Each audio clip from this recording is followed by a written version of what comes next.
पारलाखेमुंडी बनखंड जंगल में निया संपर्कित सूचना। पारलाखेमुंडी बनखंड फेब्रुआरी 2024 मसीहा ठारू आज दिन 24/4/2024 पर्यंत मोट 735 कोटी स्थान में जंगल निया चिन्हट होईछि। सेथिमध्य 601 कोटी जंगल मध्य 134 कोटी जंगल बाहर चिन्हट होई समस्त निया को वन विभाग द्वारा आयत्त करा जायछि। पारलाखेमुंडी बनखंड में जो सब जंगल अंचल में बेसी निया लागुछि सेही सब स्थान में वन विभाग तरफ कड़ा पेट्रोलिंग करा जाउछि एवं अन्य स्टाफ प्रत्येक दिन सैटेलाइट माध्यम सूचना मुताबक जंगल निया को आयत्त करिबारे सफल होइछन्ति। आज पर्यंत बनखंडर समस्त निया को वन विभाग द्वारा आयत्त करा जायछि। बनखंड रे आज दिन में 120 जन जंगल निया सुरक्षा कर्मी एवं विभिन्न असुरक्षित दुर्गम अंचल मानकरे नियोजित करा जायछि।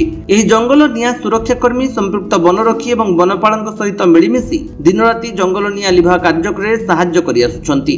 गतकाली 23/4/2024 दिन जंगल निया को आयत्त करिबा पई सरकारक तरफरु गोटे ओड्राफ्ट टीम 42 जन कर्मचारी पारलाखेमुंडी बनखंड पई नियोजित करा जायछि। एमानक मध्यरु गोटे टीम चंद्रगिरी एवं अन्य दुई गोटे टीम मोहना एवं पारलाखेमुंडी ठारे अवस्थापित करा जायछि। जंगल रे निया न लगेबा पई प्रत्येक गाँर लोकंकु सचेतन करा जायछि। प्रत्येक दिन बनखंड रे 15 रु 20 टी पॉइंट रे निया लागुछि। जंगल निया निमते बनखंड कार्यालय ठारे एक 24 घंटिया जंगल निया नियंत्रण कक्ष खोला जायछि। या द्वारा बनखंडर जे कोनोसी जंगल रे निया लागिले संगे संगे सेही खबर उचित स्थान रे पहुंचाई निया को आयत्त करा जाउछि। एथिपई एक कंट्रोल रूम नंबर 9348405360 जारी करा जायछि। प्रत्येक नागरिक ई जंगल निया को जानिबा निमंते जंगल विभाग तरफ एक ऐप मो जंगल मो ओडिशा फॉरेस्ट जहाँ गूगल प्ले स्टोर रे उपलब्ध अछि। या द्वारा जंगल मध्य केतोटी स्थान रे निया लागिछि एवं केतोटी निया पॉइंट को लिभा जायछि ताहा जानि हेबो। या छडा निया लिभाइबा कार्य रे 110 गोटी निया लिभा मेसिन 120 जन कर्मचारी और गाड़ी नियोजित करा जायछि। गजपतिरु रेणुबाला बेहरान रिपोर्ट विश्व विजय न्यूज ओडिशा।